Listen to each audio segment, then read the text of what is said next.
Bonjour pour notre troisième séance du cours Auteurs contemporains, en sociologie bien sûr. Aujourd'hui, nous allons nous intéresser aux classes supérieures et plus particulièrement à la grande bourgeoisie. Je vous présente donc les sociologues qui ont travaillé sur la grande bourgeoisie dans cette perspective d'approche par des auteurs, Michel Pinson et Monique Pinson-Charlot. Les voici. Donc vous les connaissez peut-être pour leur participation plus récente au débat public, par des travaux militants notamment. Je pense par exemple à leur ouvrage Le président des riches, ou encore La violence des riches, ou encore des participations dans différents médias. Monique Pinson-Charlot ayant désormais brigue un mandat électif au niveau municipal, il me semble.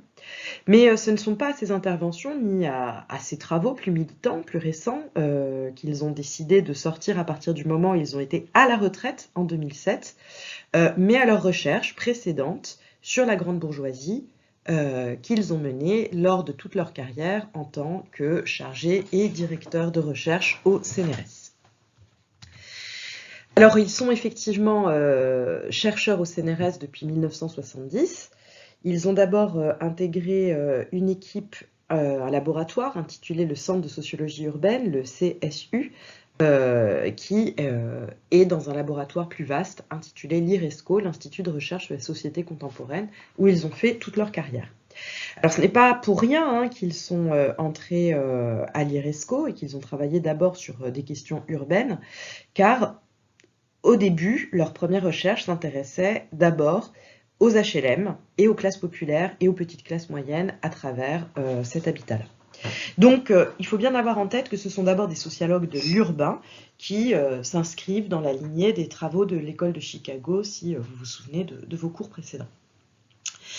C'est à travers un objet d'étude en particulier, les beaux quartiers, l'endroit où réside l'aristocratie argentée, la vieille bourgeoisie, la grande bourgeoisie, comme ils vont la nommer progressivement, qu'ils vont s'intéresser au sujet de la grande bourgeoisie. Alors, donc je vous ai dit, ce sont d'abord des sociologues de l'urbain, puis des spécialistes des classes supérieures françaises. Je vais vous citer un certain nombre de leurs ouvrages. Donc c'est une bibliographie académique qui est très longue. Donc encore une fois, je vous invite à vraiment différencier la bibliographie strictement académique, qui est ici, de la bibliographie sortie à partir de 2007, par exemple La violence des riches en 2013, et qui d'ailleurs se voit assez bien au niveau des exemplaires. Pour vous donner un exemple, l'ouvrage sorti en 1996, Des grandes fortunes, dynastie familiale et formes de richesse en France, a été tiré à 3000 exemplaires, sachant que La violence des riches a 100 000 exemplaires, ou encore 150 000 ventes pour Le président des riches, qui était dédié à Nicolas Sarkozy. Donc, on ne se trompe pas, on s'intéresse à cette dimension-là de leur carrière sociologique, leur carrière académique. Je ne vais pas commenter l'ensemble de la bibliographie, quelques recommandations si vous avez envie de vous plonger dans cette sociologie. Alors, d'abord une lecture amusante, une lecture par le prisme de la BD. C'est l'icône de gauche sur la slide. Riche, pourquoi pas moi? Pourquoi pas... Oui, je crois que c'est pas moi. Ou pas toi, je ne sais plus. Un ouvrage qui est un classique, qui a un repère, donc une forme de manuel, un condensé, un résumé de leurs travaux, qui s'appelle Sociologie de la bourgeoisie. Et puis, j'ai donné un autre ouvrage, parce que en cette troisième année, vous faites des mémoires. Leur ouvrage Voyage en grande bourgeoisie, publié en 97, est une réflexion à partir de leur journal d'enquête sur leur terrain et qui explicite donc comment ils y sont entrés, comment ils ont négocié, une forme de réflexivité et donc donne beaucoup de dimensions méthodologiques également. Un dernier ouvrage paru en 2010, donc vous me direz après la retraite, mais c'est un ouvrage tout de même qui a été réalisé à partir d'une enquête qui est amusant. C'est Les millionnaires de la chance, rêves et réalité. C'est une enquête qui a été menée auprès de gagnants du loto. Les autres travaux sont plus strictement intéressé à la grande bourgeoisie en tant que classe supérieure anciennement installée dans le paysage français, et donc part de questions urbaines à des questions de loisirs, la chasse à courre, mais aussi sur les loisirs de vacances, à Deauville par exemple, sur certaines familles, les Rothschild par exemple, sur la question du patronat, la question des châteaux, et bien évidemment toujours des questions urbaines qu'ils ont à cœur depuis l'ouvrage Quartier bourgeois, quartier d'affaires, jusqu'au l'avant-dernier ouvrage académique, Les ghettos du Gotha, comment la bourgeoisie défend ses espaces, paru en 2007. Donc c'est plus d'une quinzaine de recherches qui ont été menées pendant 23 années sur cet objet, ce sujet, si vous préférez, puisqu'on parle ici d'une classe sociale en tant que telle, menée par ces spécialistes de la bourgeoisie et donc des classes supérieures en France. Je vais vous donner dans cette séance 2 éléments. D'abord, une première partie assez courte, mais qui va s'intéresser à ces 2 sociologues. Et puis, une partie plus importante, où je vais, à partir de leurs travaux, reprendre un certain nombre d'éléments qui nous permettent de définir ce qu'est la grande bourgeoisie. Et donc, dans cet ensemble de cours qui constitue ce premier grand chapitre sur les classes sociales, une réflexion sur les classes supérieures en France. Alors, Monique Pinson-Charlot et Michel Pinson sont-ils des sociologues atypiques? Alors, il faut d'abord savoir que c'est un couple d'origine sociale différenciée. Monique est issue de la bourgeoisie provinciale. Son père était procureur dans une préfecture de Lozère, dans la préfecture de la Lozère. Et Michel était fils et petit-fils d'ouvriers polisseurs du Nord. Ils se sont rencontrés à la fac de Lille en 67, et il faut savoir, certains d'entre vous qui sont déjà exercés à reconnaître certains styles sociologiques vont s'en rendre compte, ils étaient proches de Jean-Claude Passeron, Jean-Claude Chéborédon et donc de Pierre Bourdieu, à qui ils empruntent un certain nombre d'éléments sociologiques. Par ailleurs, ce qui est intéressant de savoir sur eux, c'est qu'ils travaillent à 2, et c'est assez peu fréquent dans le milieu. C'est un milieu qui, comme beaucoup d'autres, a une forme d'homogamie, hein, donc où il y a des mariages et des alliances entre sociologues, mais eux font véritablement des recherches en tant que couple et publient, rédigent, réfléchissent en couple, donc à 4 mains. Alors, ils travaillent par ailleurs sur un objet qui est particulier, notamment parce qu'il a été longtemps ignoré ou encore délaissé par la sociologie. Alors, eux, ils disent très vite, cet objet ne doit pas nous apparaître exceptionnel, n'a rien d'exceptionnel, sociologiquement, il ne doit pas être tenu à l'abri des enquêtes. Ils expliquent, et c'est vrai qu'ils font rupture avec la sociologie des années 70 notamment, et 80, on ne doit pas travailler que sur les pauvres, que sur les dominés. Il est nécessaire sociologiquement de travailler sur l'ensemble des groupes sociaux, et particulièrement sur ceux qui se dissimulent, qui se cachent dans un endroit où la question de l'argent est taboue, par ailleurs. Alors je les cite ici, hein, dans un de leurs derniers ouvrages académiques, Les ghettos du Gotha, à commencer par les chercheurs qui, même lorsqu'ils sont spécialisés en sociologie urbaine, abordent rarement les problèmes urbains à partir d'une de ces causes, à savoir cette agrégation des familles dans la haute société, dans les mêmes espaces qui, en cascade, génèrent la spéculation immobilière, rend les centres urbains inabordables et reproduit dans l'espace physique les discriminations et les injustices de l'espace social. Alors, on ne va pas commenter immédiatement cette phrase, on terminera notamment ce sous-chapitre en explicitant les ressorts de la ségrégation urbaine des classes supérieures, mais vous voyez l'importance qu'il souligne déjà sur le fait de travailler sur les dominants par ailleurs. Ceci dit, ce n'est pas pour rien qu'il y a des réticences ou en tout cas un certain vide en la matière, c'est-à-dire des travaux sur les classes supérieures. Il faut pouvoir les atteindre, d'une part, et puis il faut aussi oser le faire. Alors pourquoi? Mais parce que c'est un groupe, et Michel Pinson et Monique Pinson-Charlot l'ont dit et redit dans leurs ouvrages, ils en imposent et ils vous renvoient à votre place de dominé. Ils peuvent le faire notamment, ne serait-ce que parce que ils sont, contrairement aux classes dominées, en tout cas une partie d'entre elles, diplômées, proches d'une culture savante, ou en tout cas une partie d'entre eux le sont, et ils peuvent même avoir des parts dans des maisons d'édition. Donc le rapport à la parole sociologique qui est donné par le sociologue n'est évidemment pas la même que celle que peuvent avoir un groupe dominé qui, longtemps, en tout cas tant qu'il n'y avait pas d'importance prise par les réseaux numériques, où aujourd'hui effectivement on trouve en quelques clics les articles scientifiques que peuvent produire des enquêteurs, il y avait l'idée en sociologie que je ne sais pas si vous travaillez sur les Algériens dans le bidonville de Nanterre dans les années 60, dont une partie ne savait ni lire ni écrire, ils n'iraient pas lire ce que vous alliez écrire sur eux.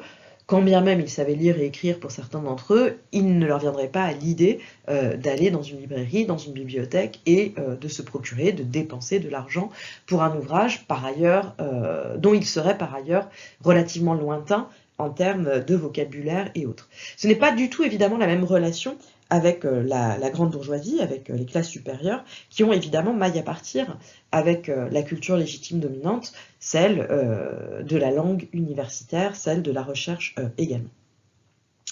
Donc tout ça pour dire qu'il y avait, et il y a toujours, une forme de difficulté à travailler sur les dominants, d'une part à pouvoir les approcher, à ce qu'ils acceptent que vous travaillez sur eux, à ne pas se faire trop dominer, à ne pas être trop en position de domination, donc de ne pas être trop... excusez-moi, le terme qu'utilisent les Pinson-Charlot, c'est à se voir imposer leur catégorie, ou à se retrouver du coup dans cette position un peu de subordination et d'admiration face aux personnes qui cumulent tout. Et puis, troisième lieu, il faut oser pouvoir écrire sur eux et éventuellement résister aux formes de pression qu'ils pourraient exercer sur les travaux qu'ils seraient faits. Ceci dit, les Pinson-Charlot disent ils n'ont pas eu de difficulté à publier sur ce groupe qui, dit-il, se connaît parfaitement bien et connaît donc parfaitement bien son mécanisme de production et de reproduction qu'ils ont eu pour visée sociologique de décrire dans leur ouvrage. Alors, en revanche, il faut pouvoir y entrer. Et ce n'est pas pour rien que je vous ai mentionné donc que Monique Pinson-Charlot est issue elle-même d'une des franges, certes basses, des classes supérieures, mais elle est tout de même fille de la bourgeoisie provinciale, son père étant procureur à Mende. Donc procureur dans les années 50, c'est une position qui est honorable, évidemment. Alors, comment ont-ils été introduits dans ce milieu-là? Parce que c'est un milieu qui est justement difficilement pénétrable, qui vise à particulièrement se préserver. Donc c'est un milieu qui fonctionne par le mécanisme de la cooptation. Coopter quelqu'un, c'est coopter quelqu'un, c'est recommander quelqu'un. Et donc, le couple a pu se faire recommander par un collègue sociologue issu de la haute bourgeoisie qui les a introduits dans le milieu en 1987. Et ils expliquent comment c'est le mode de la cooptation justement qui va entraîner un effet extraordinaire pour le sociologue qui est l'effet boule de neige. Puisque dès les premiers entretiens auprès des grands bourgeois qu'ils ont rencontrés, ils demandaient par exemple « Vous nous avez parlé de telle personne, est-ce que vous pourriez nous recommander auprès d'elle ?» Et dès lors que la recommandation était faite, cela signifiait entre la personne ayant recommandé et la personne ayant entendu la recommandation une forme d'échange de services qui circulait. L'autre personne recevait le couple en ayant confiance et dans ce grand échange de services qui participe de ces relations. Effectivement, la règle du jeu de ce milieu veut que si quelqu'un les recommande au pied d'un tiers, celui-ci ne peut leur refuser un entretien sans désobliger la première personne. C'est un fonctionnement d'un milieu en toile d'araignée, un réseau de dons et de contre-dons, et où, par ailleurs, eux-mêmes pouvaient transcrire des bandes magnétiques enregistrant des entretiens qu'ils pouvaient échanger contre les statistiques des membres du Jockey Club au sein de leurs enquêtés. Donc, leur carnet d'adresses a très vite explosé. Par ailleurs, ils expliquent que travailler en couple n'était pas quelque chose qui s'est imposé, ou un choix scientifique ou de plaisir. C'était nécessaire pour pénétrer dans le terrain, parce que, en tout cas, pense-t-il, c'est bien en tant que couple, légitime donc, qu'ils ont pu s'introduire dans un milieu fait aussi de mondanité et de fêtes, et dans une certaine mesure aussi où ils se sont particulièrement complétés, elle étant plus mondaine de par ses origines sociales, lui étant plus taiseux, silencieux de par ses origines sociales sans doute aussi, elle parlant, alimentant la conversation, et lui écoutant et observant. Encore des petites miettes que je vous glisse pour l'œil sociologique que vous êtes en train d'acquérir et que vous mettez sans doute en œuvre dans la préparation de votre TER. Alors, il faut savoir qu'on a accusé les Pinson-Charlot à une période d'être fascinés par leur objet, par leur sujet, donc d'être fascinés par la grande bourgeoisie, d'être particulièrement même complaisants envers eux. C'est d'autres sociologues, c'est un peu des querelles de milieu. Mais bon, je vous le donne encore un petit peu comme exemple, toujours dans cette veine un petit peu méthodologique, dans cette période, pour vous. Donc encore une fois, il faut savoir qu'ils ont répondu « Non mais on n'a pas cherché à leur plaire à tout prix ». Ils n'avaient pas besoin, sans doute, d'être particulièrement lus par ces gens-là. Mais en même temps, ils disent c'était pas forcément si gênant, parce que le fait que la science s'intéresse à eux avait une dimension presque légitimante pour eux. Le fait d'être introduit dans cette haute sphère, un peu d'anoblissement que serait, d'anoblissement intellectuel évidemment, culturel, que serait le CNRS. Et puis par ailleurs, ils disent que oui, ils ont, ce que certains ont dû percevoir comme de la complaisance ou de la fascination, eux ils l'appellent empathie, une empathie pour leur objet qui est, dit-il, nécessaire pour mener tout travail sociologique. Ils disent même on peut avoir une forme d'empathie pour des individus, voire une forme de compréhension par exemple pour ces grands bourgeois désargentés qui dilapident leur héritage. Ils disent oui, forcément, il y a un petit côté fascinant quand même face à l'accumulation des richesses, des ressources et du pouvoir, mais encore une fois, le fond de la démarche est bien sociologique, l'objectif est de comprendre, et par ailleurs, dans une logique relativement bourdieusienne, de révéler, de dévoiler. Par ailleurs, on pourrait dire que la fin de leur trajectoire militante fait sans doute qu'on peut remettre en question cette fascination pour une partie des classes supérieures alors, ils dénoncent. Est-ce qu'ils dénoncent les classes supérieures, dont ils montrent les formes de mécanismes de production et de reproduction, et donc d'exclusion des autres, et de reproduction de l'ordre social, et donc des inégalités par ailleurs. Et leurs travaux, depuis 2007, cette seconde carrière déclenchée au moment de la retraite et par l'élection de Nicolas Sarkozy, et les ouvrages qui ont suivi et les prises de position dans les médias, notamment de Monique Pinson-Charlot, font que effectivement, ils ne sont plus invités nulle part, ou presque, d'ailleurs, ont-ils mentionné. Bien, Donc, nous allons entrer à présent dans la seconde partie de ce sous-chapitre. Et après avoir parlé du couple, je vais parler plutôt de leur travail, donc de l'objet de leur production, de la sociologie qu'ils ont réalisée sur ces classes supérieures, et en particulier sur cette frange bien particulière des classes supérieures, qui est la grande et vieille bourgeoisie. Alors, il s'agit d'abord d'une classe sociale homogène pour un groupe social qui est hétérogène. Alors, je m'explique. Effectivement, le groupe social est divers.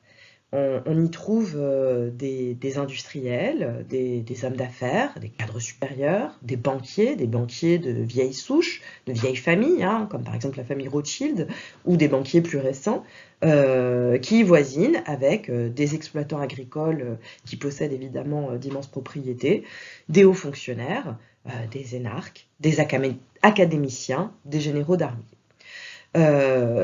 Ici, on retrouve l'ancienne noblesse fortunée et les familles bourgeoises qui se trouvent donc dans une même classe sociale, mais avec une variété d'activités, de PCS, si vous le préférez.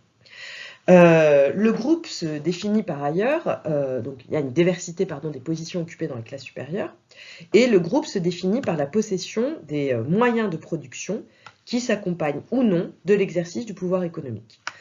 Donc on peut dissocier par exemple le patron d'un groupe, le PDG, qui possède l'usine et puis qui la dirige, du rentier qui éventuellement, lui, ne travaille pas et jouit seulement des dividendes de sa rente. Ou alors en jouit en ayant une forme de loisir rémunéré qu'il peut avoir par exemple dans des métiers artistiques comme le cinéma par exemple, ou d'autres bien évidemment. C'est tout de même le capital économique bien sûr qui est une des variables, si on reprend la terminologie aussi bourdieusienne, et si on reprend son analyse avec les 4 capitaux, centrale de la définition de l'appartenance au groupe.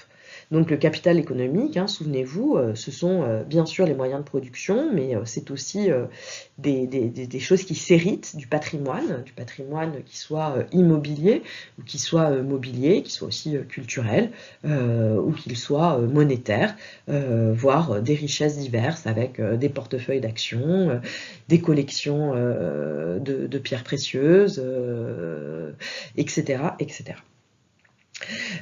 Donc, grosso modo, tout de même, ce qui va caractériser particulièrement ce groupe, c'est le fait qu'il cumule toutes les formes de capital. Le capital économique, le capital culturel, le capital social et le capital symbolique, qu'il a le plus généralement hérité, et pour ce groupe de la grande bourgeoisie, qui est hérité dans un temps long, donc qui est une forme de fortune économique, culturelle, sociale et symbolique instituée depuis longtemps au niveau familial. Donc c'est un groupe qui est riche de façon multiforme. Encore une fois, là, c'est ce qu'il faut que vous reteniez, hein, c'est le cumul, l'accumulation et la multiformité des capitaux qui va définir ce groupe. Donc bon, on a parlé du capital économique évidemment, mais le capital culturel est important aussi. On en reparlera dans la prochaine slide, mais il faut pouvoir manier les codes de la culture légitime et occuper bien évidemment les plus hautes places dans la compétition scolaire pour pouvoir briguer aujourd'hui dans un monde qui se dit démocratique et méritocratique, pour pouvoir briguer des positions de pouvoir qui s'héritent a priori par le diplôme d'abord, le recrutement évidemment, donc le choix des personnes qui sont censées être les plus méritantes, voire dans certains cas par des élections, mais si vous êtes fin observateur, vous pourrez voir que l'Assemblée nationale n'accueille que fort peu d'ouvriers, et plutôt des gens qui sont eux-mêmes justement diplômés. Mais pas seulement. Là, je voulais insister plutôt sur le capital social, l'importance du capital social dans ce milieu-là. Capital social, donc les relations, les mondanités qui s'entretient en permanence et qui est absolument central et fondamental pour comprendre ce groupe. Donc, avant de m'expliquer sur le capital social, je voulais vous lire cette citation encore des Pinson Charlot. C'est un groupe qui possède de l'argent, beaucoup d'argent, mais aussi de la culture, des savoirs et encore des relations, une inscription dans des réseaux, le tout se condensant dans la notoriété du nom, donc dans le capital symbolique qui a tout à voir avec la réputation. Alors, pourquoi le capital social est si fondamental ? Parce que, effectivement, c'est notamment par le biais des relations que s'entretient la position dans l'ensemble des champs du pouvoir et qu'elle peut se retrouver. Alors, derrière des activités qui peuvent avoir l'air superficielles, hein, c'est-à-dire qu'une grande partie de la grande bourgeoisie est occupée en permanence par des dîners, par des rendez-vous sportifs, des rendez-vous pour des thés, des rendez-vous pour des cocktails, pour des apéritifs, pour un vernissage, pour des activités culturelles, pour une revue des troupes, avec des changements évidemment au fur et à mesure du temps qui passe. Mais en tout cas, il y a toujours eu des activités en permanence qui occupent toutes les soirées depuis 16h jusqu'à 21h. Sauf que c'est particulièrement, et c'est presque comme un travail en fait, qui est exercé derrière ces activités qui ont l'air anodines ou qui ont l'air d'être juste de l'ordre du plaisir, voire du loisir. Non, il y a un véritable travail social important qui est activé lorsque l'on se rend à un cocktail, à un vernissage, à un dîner en ville ensuite. Car c'est à travers ces sorties qu'est alimenté et entretenu le capital social et donc tout ce jeu relationnel qui va reposer, vous l'avez compris, je l'espère en tout cas dans l'introduction, notamment par ce système de dons et de contre-dons qui vient alimenter toute relation. Donc nourrir et conforter ces réseaux, cela donne effectivement un pouvoir fantastique. C'est ce qui permet d'accéder aux différentes strates du pouvoir dans tous les domaines d'activité de la société. Dans les domaines d'activité intellectuelle, dans le domaine d'activité médiatique, dans le domaine d'activité artistique, politique, industrielle, et j'en passe. L'exemple de l'affaire Duhamel, dont vous avez sans doute entendu parler l'année dernière à Sciences Po, quelqu'un qui a occupé une place centrale dans la politique française, un homme de gauche a priori, mais qui vient d'une grande famille, de la grande bourgeoisie française, qui se retrouve avec des affaires incestueuses, familiales, dont on va découvrir que pendant des années, elles ont été tues et couvertes par les amis qui se trouvent être eux-mêmes à la fois dans le champ universitaire, par sciences politiques, mais pas qu'à la science politique, hein, mais dans le champ universitaire, dans le champ artistique, cinéma, ouvrages et autres, dans le champ des affaires, hein, les avocats notamment, les industries, dans le champ politique, évidemment, avec tous les réseaux de Duhamel, et dans le champ médiatique, puisque une grande partie des journalistes, on voit bien que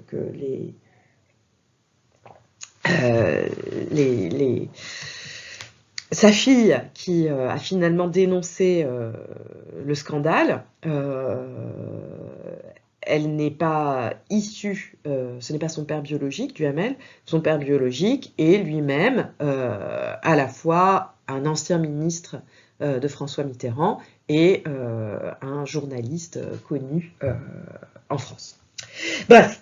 C'était un exemple pour que vous reteniez peut-être plus facilement.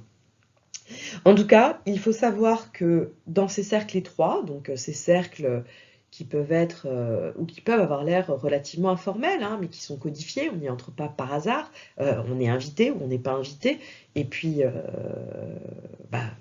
essayez de le faire si vous n'en avez pas l'occasion, mais allez vous promener dans des très beaux quartiers rennais ou plus encore parisiens, puisque c'est à Paris, la capitale, que se concentre l'ensemble des capitaux, et entrer dans un vernissage ou une soirée mondaine, si on vous laisse y entrer, mais si éventuellement l'entrée semble publique, vous vous sentirez très vite à la façon dont vous êtes habillés et les autres, à la façon dont les gens se parlent et ne vous parlent pas, à la façon dont vous vous tenez, à la façon de pouvoir même boire, manger certains mets que l'on ne retrouve pas ailleurs, à votre place ou pas à celle-ci.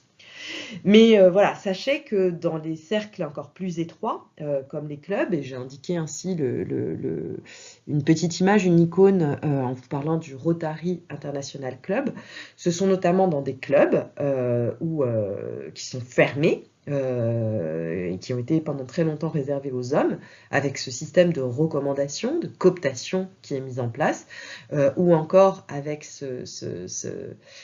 cette institution aujourd'hui, que l'on appelle le dîner du siècle, qui est un dîner mensuel, où vont se rencontrer les élites au pouvoir médiatique, industriel, des affaires, artistiques, du monde académique, et j'en passe actuel, que se font, ou en tout cas que se décident généralement l'ordre des choses, et non nécessairement dans les activités officielles annoncées, et ceci même en politique comme pour des affaires industrielles qui peuvent se décider.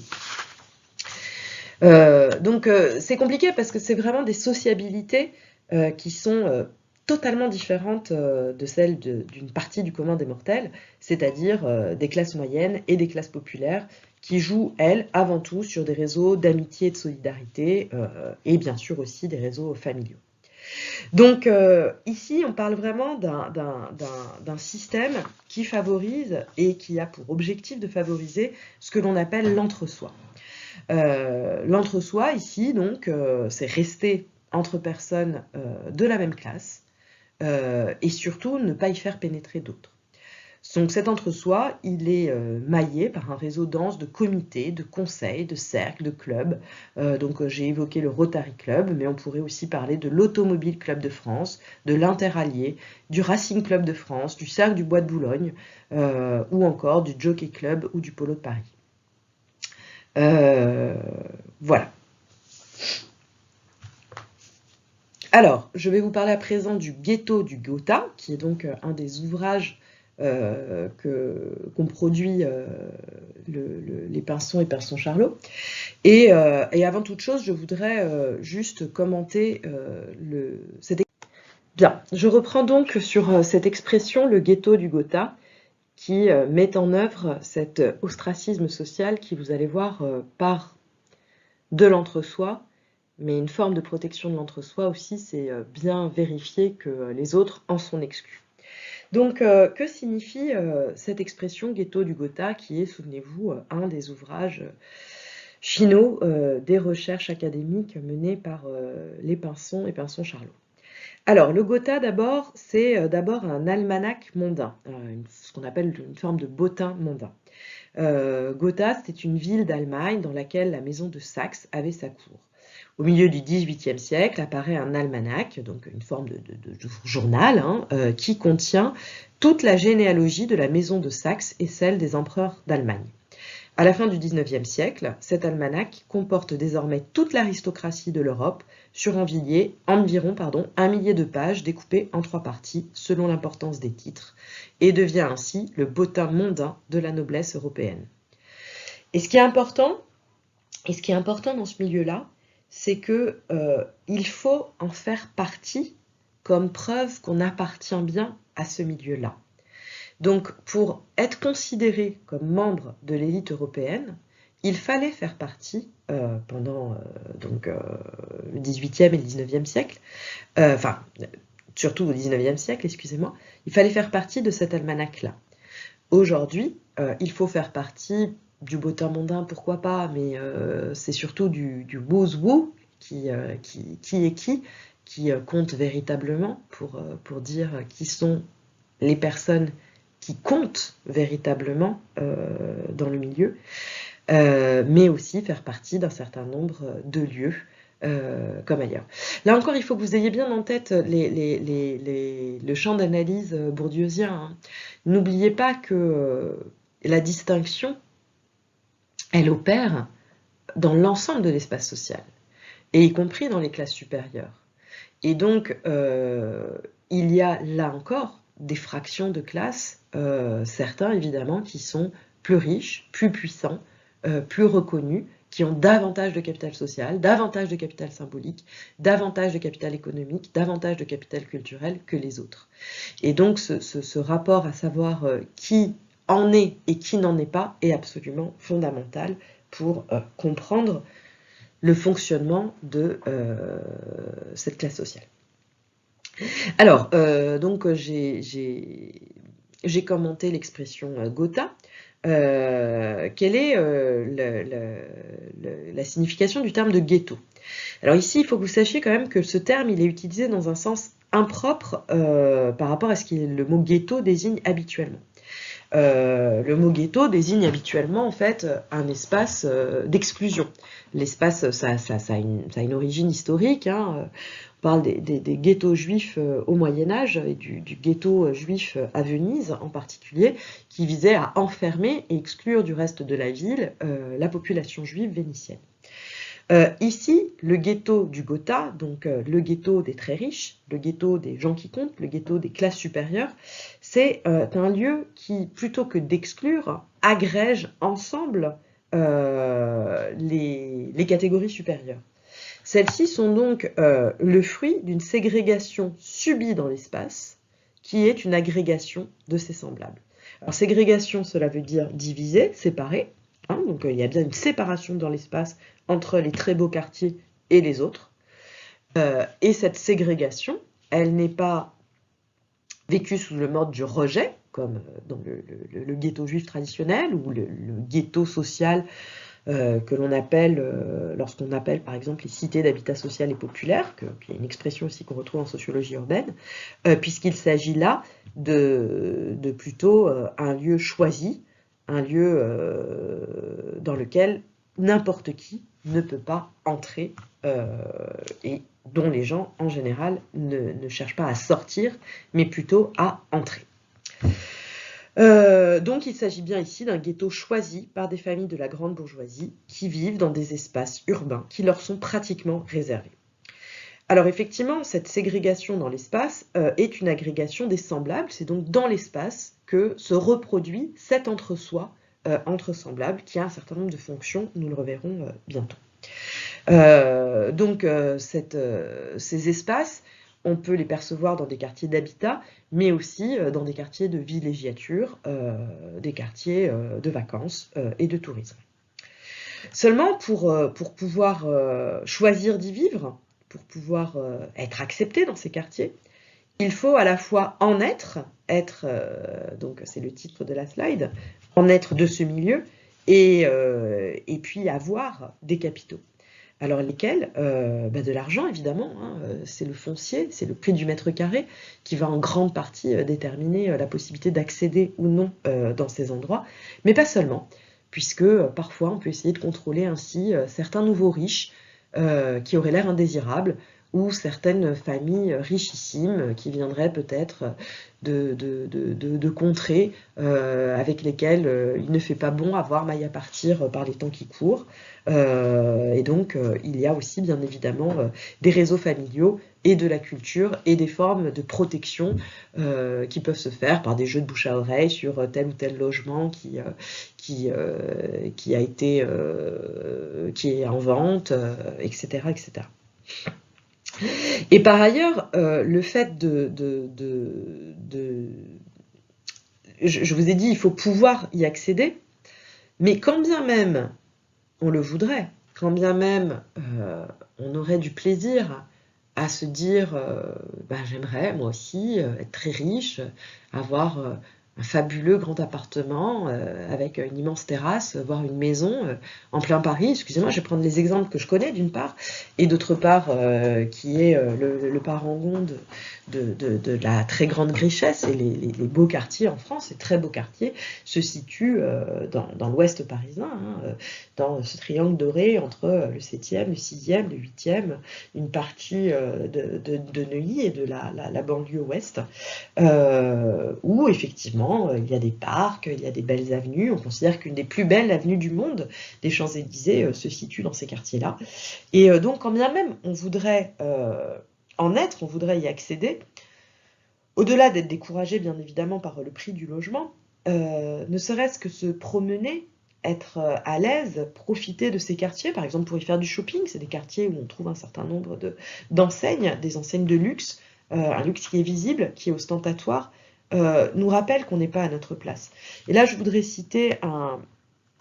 Alors, excusez-moi, j'ai avancé sur la slide, mais je n'ai pas mis la référence. Je voudrais citer un ouvrage, je mettrai la référence dans un mail, celui de Nicolas Jounin, qui s'appelle Voyage de classe, voyage en grande bourgeoisie, ou voyage dans les beaux quartiers, je me souviens plus très bien. Cet ouvrage, Nicolas Jounin est sociologue, et c'est un ouvrage méthodologique pour apprendre à des étudiants à faire du terrain. Donc c'est des étudiants de la Seine-Saint-Denis, donc du département le plus pauvre de l'Île-de-France, voire le plus pauvre de France, dans le 93, où il va emmener ses étudiants en sociologie faire une enquête sociologique dans les très beaux quartiers parisiens. Et il met en œuvre ici à la fois les difficultés et puis les stratégies méthodologiques pour contourner ces difficultés que rencontrent les étudiants dans l'exercice d'un travail de terrain, et en même temps leurs résultats. Et se donne à voir aussi dans cet ouvrage comment il est pas seulement difficile en fait, mais combien on est sans cesse à devoir faire avec ce jeu de domination lorsque l'on va travailler sur les grands bourgeois qui sont effectivement les dominants. Et ce jeu de domination passe notamment par ce que l'on appelle la violence symbolique, dont on a parlé déjà en nous intéressant à la sociologie bourdieusienne, et qui est pour rappel le fait que les dominés eux-mêmes ont intégré évidemment, et donc ont intériorisé, et donc dans une certaine mesure acceptent la domination qui est exercée sur eux, et donc le fait de se retrouver infériorisés par rapport aux autres. Enfin, pour comprendre ces mécaniques qui se situent ici dans le monde urbain, mais qui existent de manière générale dans ce milieu constitué par les classes supérieures, c'est vraiment l'idée d'un séparatisme social, voire d'un militantisme de coulisses qu'il faut avoir en tête. Alors, pourquoi parler de séparatisme social ou encore d'ostracisme social, expression que je n'ai pas encore commentée. L'ostracisme social, c'est l'idée que l'on ne doit admettre que ses semblables dans la sphère privée, ou ici dans la sphère du quartier. Que cette sphère soit celle de la famille. Vous allez voir qu'il y a des enjeux très très importants sur les unions, sur les amourettes, sur les relations que vont par exemple entretenir les enfants, ou celle d'institutions spécifiques comme les clubs, mais aussi, encore une fois, par exemple, les écoles du quartier ou les espaces de loisirs qui sont publics, hein, par exemple les bois, les jardins dans ces beaux quartiers. Et donc, à quoi ça sert d'être entre soi et d'éviter que d'autres viennent? C'est bien évidemment parce qu'il faut pouvoir conserver ces privilèges, les privilèges qu'apporte la domination économique, culturelle, sociale, symbolique sur les autres, qui sont des privilèges rares, qui sont, voilà, il n'y en a pas énormément. Par exemple, l'espace, le luxe du grand espace, c'est un privilège rare. Et donc, pour pouvoir les conserver, il ne faut pas qu'ils soient dilapidés, il ne faut pas qu'ils soient donnés à n'importe qui. Et donc, il faut pouvoir contrôler étroitement les frontières de l'entre-soi, c'est-à-dire de qui en est et de qui n'en est pas. Par ailleurs, tout cela, parce que, et c'est une des grandes conclusions, des grands éléments forts de la sociologie des Pinson et Pinson-Charlot, c'est de dire, selon eux, que cette fraction des classes supérieures constituée par la grande bourgeoisie héritière, le plus souvent d'une forme de vieille noblesse, c'est d'être une classe véritablement marxiste, c'est-à-dire à la fois une classe en soi et une classe pour soi. D'être objectivement constituée par ses attributs, économiques et autres, mais également d'avoir conscience d'être membre d'une même classe sociale, d'avoir conscience de ses intérêts de classe. Ici, c'est de pouvoir conserver ses privilèges, de pouvoir conserver l'ordre de la domination, et donc de militer. Militer pas au sens politique, mais cela peut devenir au sens politique, vous allez voir, Mais c'est quelque chose qui se fait inconsciemment hein, dans ces milieux-là. On est élevé ainsi. C'est pas une stratégie complotiste qui est mise en œuvre. C'est vraiment socialement ce qui fait la classe consciente de ses intérêts, de sa domination et de devoir continuer à l'exercer dans un monde qui n'est aujourd'hui plus le monde dont cette classe supérieure a hérité, c'est-à-dire un monde qui est démocratique, égalitaire et méritocratique, selon, en tout cas, son système électif et son système social. Donc, il faut vraiment que vous ayez en tête que le séparatisme social, il est d'abord et avant tout, non pas celui des pauvres, non pas celui des jeunes des quartiers, non pas celui des musulmans de la République ou que sais-je, mais celui des couches supérieures de la société. Alors,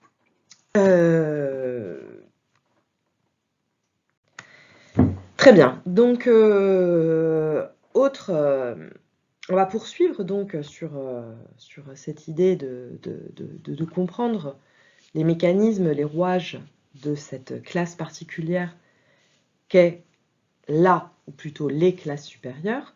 Je vous ai mis un petit dessin illustratif que j'ai repris dans une émission de France Culture, qui est plutôt un article. Donc, si vous voulez taper un bourgeois c'est quoi France Culture sur Google, vous trouverez quelques citations qui sont proposées et qui illustrent cette photo. Alors, c'est très important parce que je vous ai expliqué que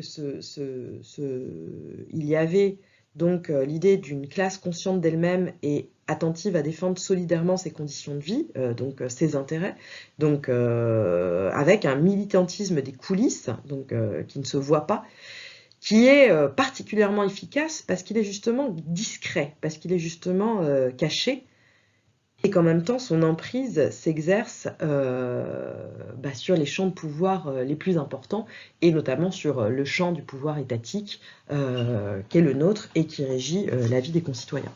Alors ça c'est important parce qu'il faut peut-être introduire une dimension un peu historique dans tout cela. La grande bourgeoisie, elle descend de qui historiquement? Elle descend de cette classe sociale nouvelle qui va apparaître après la Révolution française, ou qui apparaît juste un petit peu avant la Révolution française, qu'est la bourgeoisie, et qui va émerger avec la Révolution industrielle et avec le capitalisme, bien évidemment. Mais elle est elle-même héritière, même si elle a pu avoir des tensions, et il y a évidemment des tensions pour définir toujours, y compris dans les classes supérieures, qui a le pouvoir le plus fort, qui a le maximum de capitaux. Elle est héritière de la noblesse. Et la noblesse, en France ou dans la vieille Europe, qui était le centre du monde à une période, je le dis pas de manière provocatrice, je le dis en tant que monde dominant, hein, qui a dominé véritablement une partie de la planète, véritablement le cœur du pouvoir. La noblesse, elle tirait tout de même son pouvoir de sa naissance, donc de l'héritage. Et souvenez-vous, l'idée de la naissance, elle venait au départ de l'idée d'avoir du sang bleu, d'avoir une race. C'était d'abord là, d'ailleurs, qu'on a utilisé le mot race hein, dans les premières fois. C'était pour parler des individus racés qu'étaient les nobles. Et donc l'idée, c'est que ces personnes-là, et en particulier les rois, ceux qui dirigeaient, tenaient leur position supérieure dans le monde des vivants de Dieu. Donc il y avait un rapport aussi avec la théologie qui venait légitimer ou qui expliquait dans une période où on croyait évidemment la position centrale. Mais voilà, ça c'est quand même très très important de le réavoir en tête. Et donc on est à la fois bourgeois, au sens où on hérite de cette position, mais on doit aussi apprendre à le devenir. Et le contrôle des frontières du groupe, les contrôles de la reproduction du groupe, passent foncièrement par l'éducation. Et là, on va reparler un petit peu de ce qu'on a vu encore une fois avec Bourdieu et avec l'habitus notamment. Donc, naître bourgeois, cela s'apprend, cela s'hérite. Pardon, être bourgeois, cela s'apprend, cela s'hérite. Généralement, on est dans une famille bourgeoise et on apprend dès le plus jeune âge à le devenir par un certain nombre de contrôles et d'institutions qui sont là. Il faut vraiment savoir, je crois que je l'ai déjà dit en parlant du cours sur Bourdieu, que ce sont les classes supérieures qui sont les plus attentives et qui vont se doter des moyens d'être attentifs et justement de contrôler l'éducation de leurs enfants, parce qu'il y aurait trop potentiellement à perdre et il y a trop d'enjeux autour de celle-ci en termes de reproduction sociale. Donc, la bourgeoisie aussi, vous l'avez compris, la grande bourgeoisie, ou encore la culture des classes supérieures, c'est, dans une analyse bourdieusienne, la culture légitime dominante qui existe déjà. Et donc, devenir bourgeois, c'est disposer de la capacité socialement héritée de maîtriser la culture dominante légitime, et ainsi de reproduire l'ordre social hiérarchisé qui s'appuie sur celle-ci. Je m'explique. Aujourd'hui, pour occuper des postes importants, par exemple dans une banque d'affaires, il ne faut pas seulement être l'enfant du patron. Même, c'est largement insuffisant. Aujourd'hui, les enfants des patrons, y compris, doivent passer par des grandes écoles, ou en tout cas par la compétition scolaire. Or, et donc tout cela passe aussi par cette histoire, qui est une histoire relativement récente en fait, dans le champ du pouvoir. 1789, c'est 3 siècles, c'est rien. Donc, qu'est-ce que je voulais dire? Oui, excusez-moi. C'est qu'il faut pouvoir mériter les meilleurs diplômes qui donnent la voie, pas tout à fait mécaniquement, mais y participent en grande partie, aux meilleures positions de travail, aux meilleures positions économiques, aux meilleures positions dans le champ du pouvoir ensuite, que ce pouvoir soit économique, intellectuel ou autre, afin d'y prétendre. Donc, il faut un souci éducatif particulier pour que les héritiers soient à même de maîtriser la culture dominante légitime, mais aussi les codes de la bourgeoisie, et être capables d'occuper les meilleures places dans la compétition scolaire et dans la compétition sociale et économique suivante. Par ailleurs, l'héritier doit s'approprier l'héritage, c'est une expression de Bourdieu dans un texte assez fort qu'il a écrit, un article scientifique, c'est-à-dire qu'il doit être susceptible de s'approprier individuellement, activement, les valeurs du groupe, c'est-à-dire y adhérer. Ne pas seulement les recevoir comme un simple réceptacle, mais pouvoir y adhérer, c'est-à-dire qu'il faut que l'héritier ne soit pas justement celui qui, par exemple, va dilapider l'héritage, ne soit pas celui qui, par exemple, va devenir un homme trop de gauche et qui va lutter contre les intérêts de son groupe. L'héritier, le bourgeois, qui a été élevé suffisamment selon les codes du milieu, est capable, en tant qu'individu, d'avoir la sensation d'adhérer librement, mais aussi activement, avec l'adhésion et la conviction, aux valeurs, au fonctionnement et aux mécanismes de son groupe et de sa classe d'appartenance. Alors, ici, on parle évidemment aussi d'habitus, puisque cet héritage va se faire de manière, par imprégnation aussi, via des institutions scolaires et autres, mais aussi dans le simple fait de côtoyer les membres de sa famille qui ont une certaine manière de parler, une certaine exis corporelle, c'est-à-dire une façon de se vêtir, une façon de se tenir, une façon de se tenir à table, une façon de se comporter qui semble particulièrement, ou presque, une fois que l'héritage est acquis, naturel, là où il a été socialement appris. Or,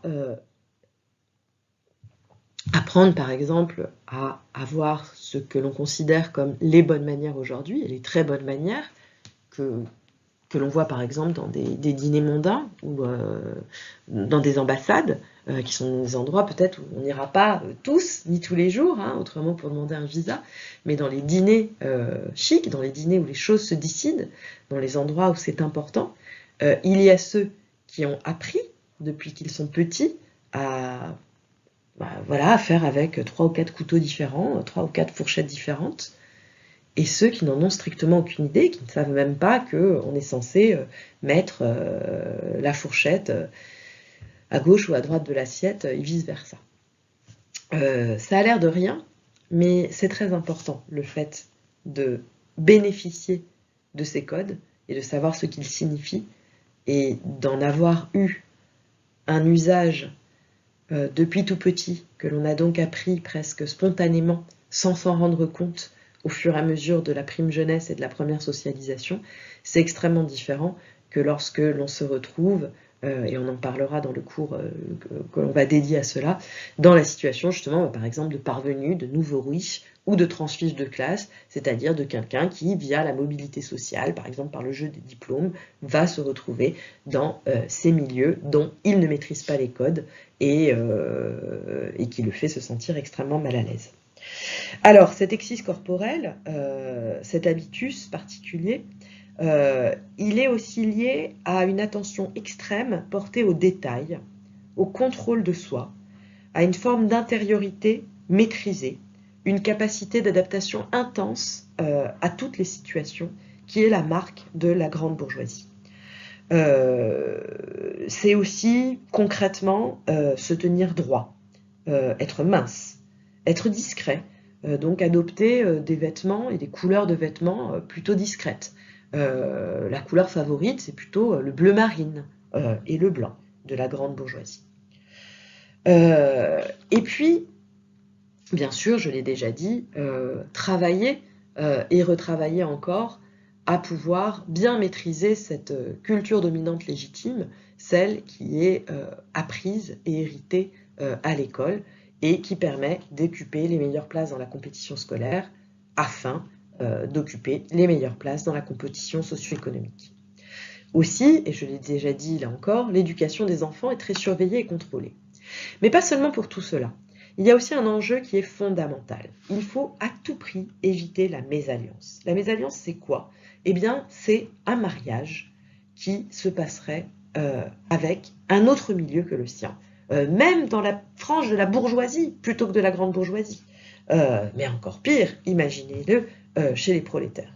Alors évidemment, hein, c'est les romans les plus beaux, hein, c'est Roméo et Juliette, c'est des histoires sur justement les mésalliances. Mais si vous allez creuser un petit peu dans ces histoires, romans ou films, peu importe, vous verrez justement à quel point la famille et le groupe se mobilisent pour éviter ces mésalliances.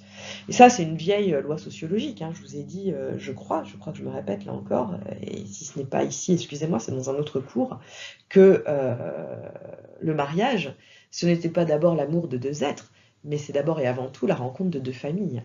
Et derrière la rencontre de deux familles, c'est la rencontre de deux noms, de deux réputations, de patrimoine et d'un certain nombre de réseaux avec les ressources dont ils disposent, quelles qu'elles soient. Ici, on parle de la grande bourgeoisie, la très grande bourgeoisie, ses ressources sont énormes. Et alors, il faut savoir que depuis le Code civil napoléonien, en France, le droit d'aînesse et le majorat ont été abolis. Ainsi, les héritages doivent être aujourd'hui répartis de manière égalitaire entre les frères et les sœurs, et non plus réservés aux fils aînés, par exemple. Il faut donc absolument que les enfants de ces familles, de ces grandes familles, se marient bien entre eux, pour que le patrimoine ne soit pas émietté. Comprenez-moi. Si vous avez une très grande propriété et que vous l'avez la diviser en X parcelles, à la fin, ça ne vaut plus grand-chose. Tandis que si vous faites en sorte que vos enfants se marient avec une famille qui a elle-même une très grande propriété, bon an, mal an, ou par le jeu, si ce n'est pas une propriété, c'est de l'argent, qui permettra de racheter la part de la propriété aux frères, qui le troquera contre une partie de l'entreprise de papa, qui le troquera contre une partie de la collection artistique de la grand-mère, que sais-je. Je suis bien loin des exemples concrets que je devrais vous donner, puisque je ne connais pas assez bien ce monde-là. Donc je n'ai pas les exemples concrets pour les exprimer. Mais en tout cas, vous comprendrez bien que la question de la transmission du patrimoine, de la transmission du nom, et d'éviter que l'entre-soi soit envahi par d'autres et que les privilèges doivent se partager avec davantage de personnes, ou en tout cas avec des personnes qui ne sont pas de ce milieu, on comprend bien que l'enjeu, c'est que les patrimoines et les positions dominantes doivent rester à l'intérieur du groupe. Et c'est pour cela qu'au-delà de la famille et de l'école, sera inventée, à la libération de la France, une nouvelle institution, une nouvelle instance de socialisation que l'on appelle les rallyes, c'est-à-dire des réunions d'enfants âgés de 10 à 20 ans. Alors là, il y a un lien sur la vidéo que je vous invite à cliquer, parce que c'est un court documentaire de 12 minutes, et je vous invite à le regarder pour comprendre le fonctionnement des rallyes et pour comprendre combien les enjeux autour de l'éducation des enfants et des amours qu'ils peuvent entretenir, à la fois dans les sociabilités qu'ils ont justement à cet âge adolescent, mais aussi dans le fait d'apprendre, là aussi, à aimer, être attiré, être séduit par ceux que le milieu considérait comme les bonnes personnes, c'est-à-dire des semblables, là encore, sont mises en œuvre dans ces institutions dont peut-être la plupart d'entre vous n'avez jamais entendu parler, car comme toujours, le charme de la bourgeoisie est d'être discret. Vous aurez reconnu peut-être le titre d'un film de Buñuel. On en arrive progressivement à la fin de ce cours, où, pour terminer peut-être sur ces classes supérieures, étudiées notamment par les Pinson Charlot, qui travaillent sur une fraction spécifique de ces classes supérieures, c'est-à-dire la très grande bourgeoisie qui englobe une partie de la vieille noblesse. C'est également une classe sociale qui est cosmopolite depuis toujours, c'est-à-dire qui est internationale depuis toujours. Souvenez-vous de comment les rois européens, encore une fois, se mariaient les uns envers les autres. Il fallait aller se marier avec la cousine d'Autriche, avec la cousine d'Espagne, et le fait d'être cousin, puisqu'il y avait une famille de noblesse par lequel le sang et donc le pouvoir, le nom pouvaient se transmettre et ne devait donc encore moins qu'ailleurs être transmis dans des mésusages, cela ressemble bien, et c'est bien mérité, des alliances royales européennes connues dans l'histoire. Mais cette classe cosmopolite, elle a évidemment été modifiée aujourd'hui, avec l'élargissement du monde au-delà des frontières de l'Europe, avec les États-Unis qui disposent d'une grande partie des grandes fortunes actuelles mondiales, mais pas seulement, avec aussi l'Afrique, l'Océanie, le reste des Amériques et l'Asie, bien évidemment. Et il y a là aussi des institutions, des lieux de villégiature internationaux, certaines stations de ski, certaines stations balnéaires, certaines îles en fait, plus ou moins privées, ou certains endroits du monde où l'on ne peut arriver que par bateau, donc il faut posséder ces bateaux, ou pour arriver jusqu'à ces bateaux, il faut pouvoir posséder des formes de déplacement par avion que le commun des mortels, là encore, ne peut utiliser, qui fait que là aussi, il y a des institutions internationales dédiées à la circulation de ces élites internationales qui, là encore, font des affaires, qu'elles soient industrielles, économiques, artistiques, amoureuses, etc. etc. On peut évoquer tout de même, par rapport aux travaux des Pinson et des Pinson Charlot, les transformations du groupe et qu'ils ont notamment dénoncé justement à la fin de leur carrière et dans leurs travaux plus militants, en tout cas dans leurs publications militantes, et qui sont liés aussi à l'essor et l'accroissement du néolibéralisme, y compris dans ces classes supérieures. Donc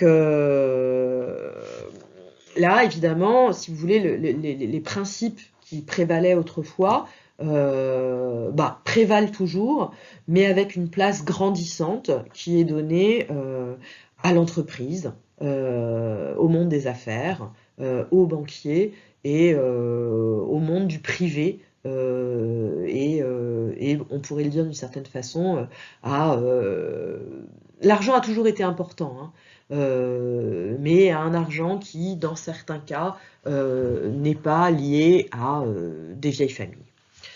En tout cas, et là je vous évoque un article important que je vous invite à lire de François Denord, de Paul Lagneau-Imonet et de Sylvain Tine, paru en 2011 dans Actes de la recherche en sciences sociales et qui s'appelle Le champ du pouvoir en France, qui propose, en reprenant une sociologie bourdieusienne, une ACM, un tableau pour montrer comment le champ du pouvoir fonctionne bien sous forme d'un champ bourdieusien avec des circulations entre les groupes, mais avec 4 variables fortes qui expliquent comment ce groupe, les classes supérieures, n'est pas un groupe totalement homogène, mais un groupe qui est hiérarchisé et donc qui occupe des positions différentes dans ce champ du pouvoir.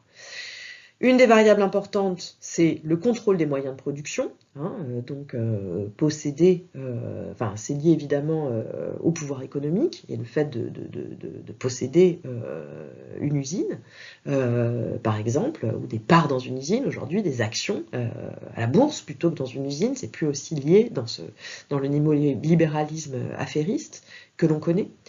C'est par ailleurs la famille, toujours l'ancienneté de l'appartenance à la bourgeoisie. Plus on est d'une vieille famille, plus on compte dans le champ du pouvoir.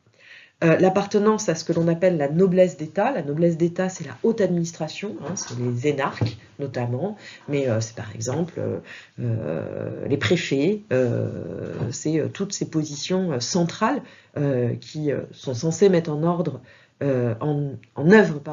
les mandats électifs donnés par l'élection, mais qui, in fine, décident et organisent, administrent les choses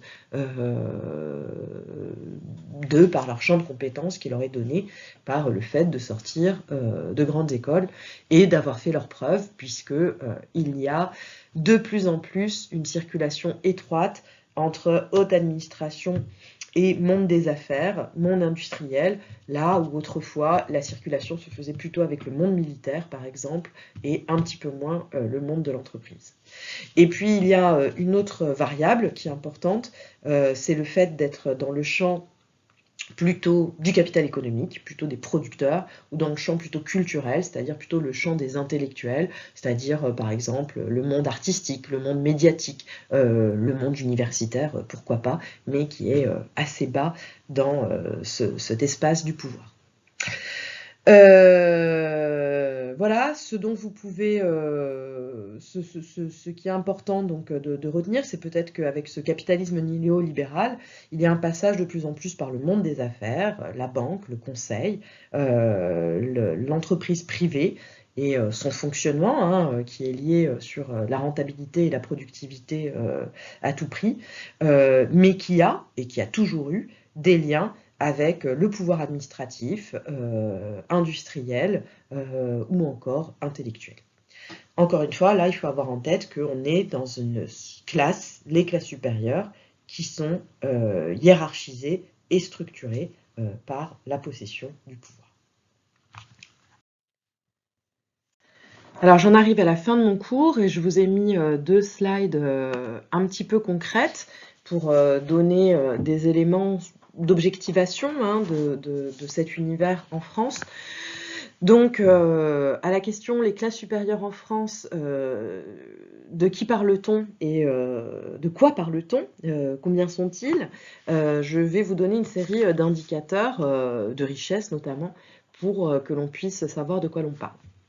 Donc, selon l'Observatoire des inégalités, en 2020, il y avait 5,1 millions de riches en France, soit 8% de la population en France. Quel était l'indicateur retenu? C'était l'idée d'une personne gagnant plus de 3 470 € par mois après déduction d'impôts. C'est-à-dire que cette somme, après déduction d'impôts, hein, donc c'est un salaire net et brut qui est encore supérieur, évidemment, correspond au double du revenu médian à partir duquel on est pauvre. Alors, cette définition-là, c'est une richesse monétaire qui s'observe par rapport à la pauvreté. Ce n'est pas, lorsqu'on parle des classes supérieures en France, ou en tout cas lorsqu'on s'est intéressé à la morphologie de ce groupe en partant de son étude des franges supérieures via les travaux des Pinson et Pinson-Charlot, ce n'est pas des gens qui gagnent 4 000 € par mois après déduction d'impôts dont l'on parle. Effectivement, là, je vous ai donné un graphique que je viens de faire apparaître qui montre l'échelle de revenus des riches. Donc vous allez voir, hein, là je suis désolée, j'ai mes lunettes et je vois un PowerPoint sur mon ordinateur au moment où j'enregistre, qui ne me permet pas de bien le commenter, mais vous allez voir grosso modo qu'il y a des intervalles selon les revenus qui montrent qui gagne combien. Et donc si vous voulez, à partir de voilà 35 000 € annuels, vous avez pas mal de gens, mais cette courbe, qui est le nombre de riches, va décroître en fonction de l'élévation des revenus. Et donc, on se retrouve à la fin, les personnes qui possèdent les plus hauts revenus, les plus hauts patrimoines, sont une part évidemment infinitésimale par rapport à une part un peu plus large qui gagne bien sa vie. Donc vous pouvez retenir que 8% de la population est considérée comme riche selon l'Observatoire des inégalités, en tout cas gagne individuellement plus de 3 470 € par mois après déduction d'impôts. Pour autant, il y a une forte disparité, je viens de vous le montrer avec ce graphique, dans la richesse des classes supérieures, et donc une forte hétérogénéité pour la considérer. On va grimper donc un petit peu plus. Donc, s'il y a 8% de la population qui gagne environ 3 500 € par mois après déduction d'impôts, il n'y a plus que 630 000 personnes qui gagnent plus de 6 000 € mensuels. Les personnes que l'on considère comme ultra riches, c'est-à-dire qui gagnent au moins 38 500 € mensuels, sont moins de 100 000 personnes. Alors, selon l'INSEE, un autre indicateur pour essayer de comprendre comment se répartit la richesse et les classes supérieures en France, on va regarder un petit peu du côté des PCS, des professions et des catégories socio-professionnelles. Donc, selon l'INSEE, qui regarde les actifs et les retraités, en 2019, 0,55% des actifs et retraités est ou était patron d'une entreprise de plus de 10 salariés, donc plus qu'artisan. Donc c'est vraiment pas beaucoup le patronat en France. Le patronat qui compte, je veux dire. Les entreprises de moins de 10 salariés ne jouent pas dans la cour des grands, pour le dire d'une façon ou d'une autre, ne sont pas considérées comme faisant partie des classes supérieures. Les professions libérales, par exemple les avocats, dont on entend beaucoup parler, certains consultants, sont seulement 2% de la population active et retraitée. Les cadres supérieurs, qu'il s'agisse de cadres administratifs ou du commerce, dans le privé, on parle de 5%. Et il y a après un gros autre agglomérat de 7% qui va rassembler d'autres catégories socio-professionnelles que l'on peut, en regardant l'indicateur du capital économique et du capital culturel, le diplôme, et être présent dans ces classes supérieures, mais dans ces franges éventuellement plus basses, ce sont les ingénieurs, les cadres de la fonction publique, les professions intellectuelles supérieures, les professions artistiques et certaines professions d'information comme une partie des journalistes. Donc vous l'avez compris,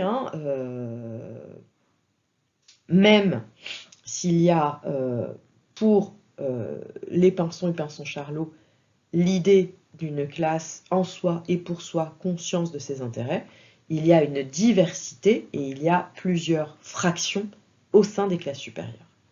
Et aujourd'hui, on a bien parlé de la grande bourgeoisie et de la noblesse, sans parler nécessairement d'une bourgeoisie culturelle ou d'une petite bourgeoisie des classes supérieures. Enfin, parlons des très très riches, de qui on parle. Eh bien, voilà, quelques cocoricots français. Bernard Arnault est français. C'est le 4e milliardaire du classement Forbes, en tout cas il l'était en 2020. Françoise Bettencourt-Meyer, héritière de L'Oréal et 15e du classement Forbes sur les milliardaires. Et c'est la femme la plus riche du monde, une Française là encore. Et puis pour donner un indicateur un petit peu plus récent, selon l'ONG Oxfam, c'est une information que je sors du Monde, le quotidien Le Monde, du 17 janvier 2022, sachez que pendant la crise liée au Covid-19, les milliardaires se sont enrichis comme jamais. Tandis qu'une partie de la population s'est considérablement appauvrie. Et le Monde compte désormais, c'est une espèce d'indicateur qu'ils ont trouvé, un nouveau milliardaire toutes les 26 heures, alors que 160 millions de personnes sont tombées dans la pauvreté au cours de la même période, selon l'ONG Oxfam.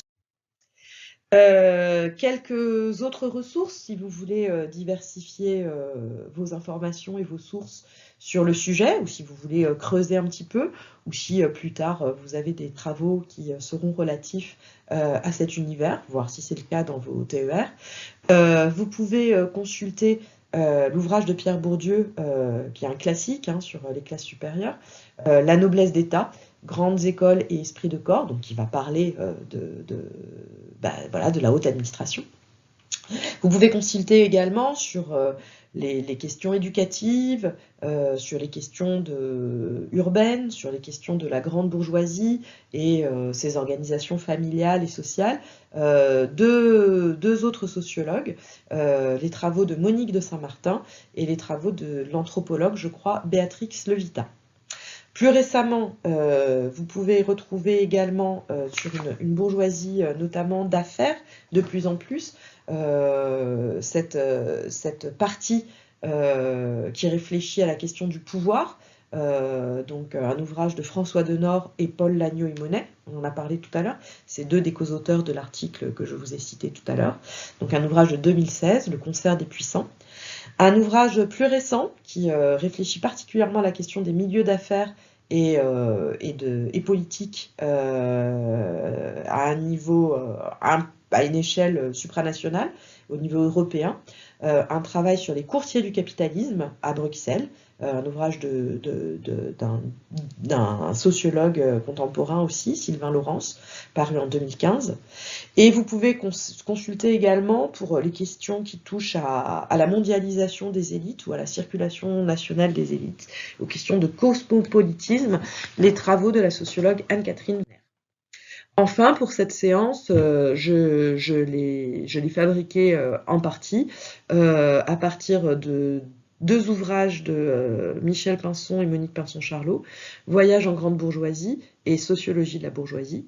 Je me suis également servi d'un article d'Olivier de Souche, qui enseigne à Rennes 2, comme vous le savez sans doute, sur les Pinson-Charlot. Je me suis servi d'un certain nombre de documents de l'INSEE, et puis d'un article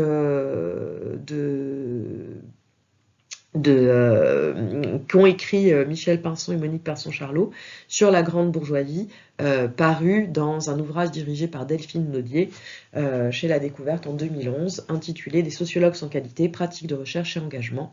Et enfin, l'article de François Denord, Paul Lagneau-Imonet et Sylvain Tigne, Le champ du pouvoir en France. Je vous remercie pour cette séance. Je vous prie d'excuser ma voix un petit peu enrhumée et peut-être mes hésitations à certains moments qui sont dues à ce rhume qui m'encombre. Et je vous retrouve pour notre chapitre suivant qui portera sur les classes populaires en France, avec une transition où je ferai à nouveau un point sur les questions d'inégalité en France, en repartant des plus riches et des plus pauvres, afin de nous intéresser sociologiquement, évidemment, à ce que l'on appelle les classes populaires contemporaines. À bientôt, au revoir.